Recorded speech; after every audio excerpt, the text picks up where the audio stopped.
They're changing the rules, and they're doing it days before the green flag drops. If this is true, the Quaker State 400 might not even look like a NASCAR race anymore. Something is happening inside the garage right now that nobody outside the sport is supposed to know about yet. Phones are buzzing. Text threads between crew chiefs are lighting up. And if even half of what's being whispered turns out to be true, drivers could be walking into Pocono this weekend with a completely different rulebook than the one they trained on. Stick with me, because by the end of this video, you're going to understand exactly why insiders are calling this one of the most tense weeks of the entire 2026 Cup Series season. Before we dive in, I need your help with something. This channel is brand new, and we're chasing our very first big milestone, 15,000 subscribers. Every single one of you watching right now is part of the reason we're getting close. So if you haven't already, hit that subscribe button, tap the like, and drop a comment. Because trust me, after you hear what's reportedly being discussed behind closed doors this week, you're going to have a lot to say. Now let's get into it. Here's what we know so far, and I want to be upfront, none of this has been made official. But multiple people close to the sport are pointing to the same story. NASCAR is reportedly weighing a set of last-minute competition changes ahead of this weekend's Super Speedway showdown, the Quaker State 400. And if you've followed Super Speedway racing at all this year, you already know why this conversation is happening. We've had chaos. We've had 3 wide photo finishes that make your stomach drop. We've had moments where you're on your feet screaming at the TV because a driver threaded a gap that shouldn't have existed. That's the magic of this style of racing, and it's exactly why millions of fans tune in. But there's a darker side too. We've also watched the Big One erase half a field's championship hopes in the blink of an eye. One wrong move, one aggressive block, and suddenly cars are flying through the air while announcers go silent. It's thrilling, it's terrifying, and apparently, it's got NASCAR officials talking louder than usual this week. Let's start with proposal number 1, because this is the one that could quietly reshape qualifying before a single lap is turned in anger. Sources inside the industry say NASCAR may be preparing to roll out significantly stricter aerodynamic inspections, both before qualifying and again before the race itself. Now I know what you're thinking. Inspections happen every week. What's the big deal? Here's the big deal. NASCAR has spent years chasing teams who find microscopic gray areas in the rulebook. A sliver of extra clearance here, a slightly reshaped panel there. At a drafting track, those tiny details aren't cosmetic. They're the difference between a car that slices through the air effortlessly and one that gets swallowed up in the pack. The reported plan involves tightening body template checks and putting rear spoiler alignment under a microscope like never before. On paper, that sounds like a technical footnote. In reality, crew chiefs are reportedly panicking, because at a drafting-heavy track, even a whisper of extra drag can be the difference between leading a pack and getting shuffled to the back in seconds. If this crackdown becomes real, expect teams to be scrambling in the garage at the last possible minute, reworking setups they thought were locked in weeks ago. Now here's the one I think could change the entire complexion of the final 10 laps. And honestly, it might be the most controversial idea on the table. Insiders say NASCAR is considering a much firmer officiating stance on aggressive blocking maneuvers. Anyone who's watched a superspeedway race in the closing laps knows exactly what I'm talking about. That heart-in-your-throat moment where a leader has to decide in a split second.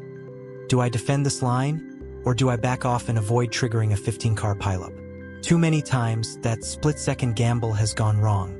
Cars get turned sideways at 190 miles an hour. The whole field scatters.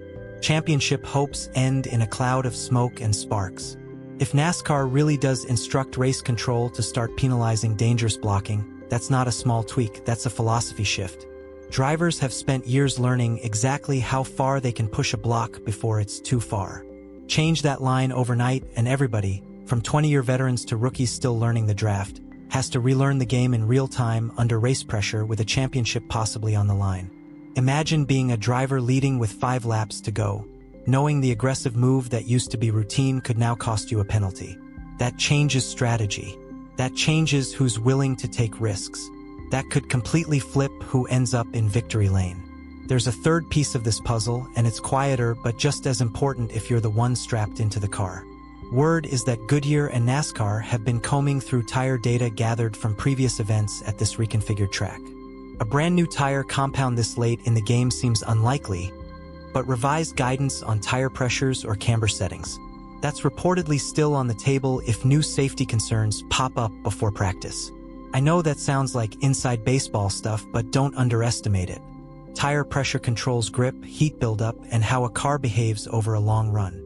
Camber determines how much rubber is actually touching the racetrack in a high-speed corner.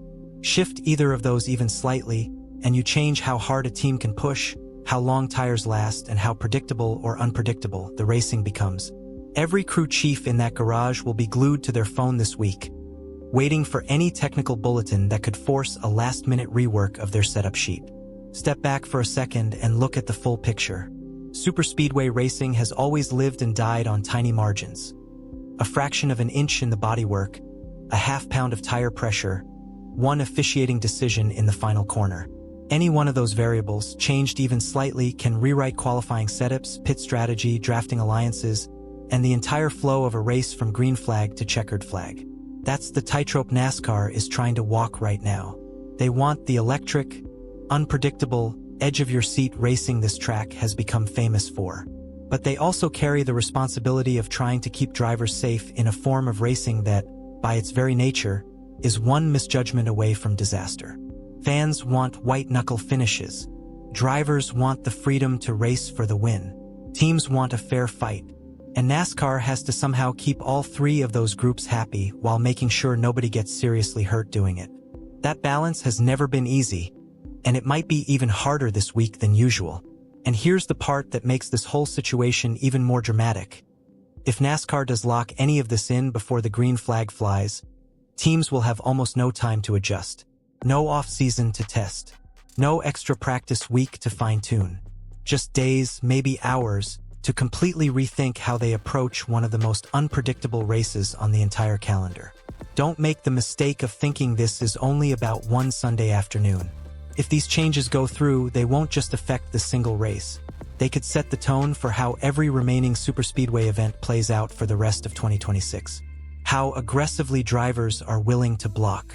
How teams approach inspection. How officials handle contact in the closing laps for the rest of the year. This week could end up being the moment we look back on as the turning point in how superspeedway racing gets managed going forward. Honestly, sitting here talking through all of this with you, I keep going back and forth on how I feel about it. Part of me loves the pure chaos of superspeedway racing. The three-wide battles, the last-lap gambles, the moments that make you jump off your couch. But another part of me remembers watching cars go airborne in wrecks that never needed to happen, and I get why NASCAR feels like they have to do something. So I want to know genuinely what you think. Should NASCAR tighten the inspections and crack down on blocking? Or does that risk taking away the very thing that makes this style of racing so special in the first place? Drop your take in the comments, because I already know this is going to be a debate that runs all week long. And look, if you made it this far in the video, that tells me you actually care about this sport as much as I do. This channel only grows because of people like you. So if you got any value out of this, hit that like button, and if you haven't yet, please subscribe. We are so close to hitting 15,000 subscribers, and I would genuinely love for you to be one of the people who helped us get there from the very start. It means more than you know. Thank you for watching, thank you for being here, and I'll see you in the next one.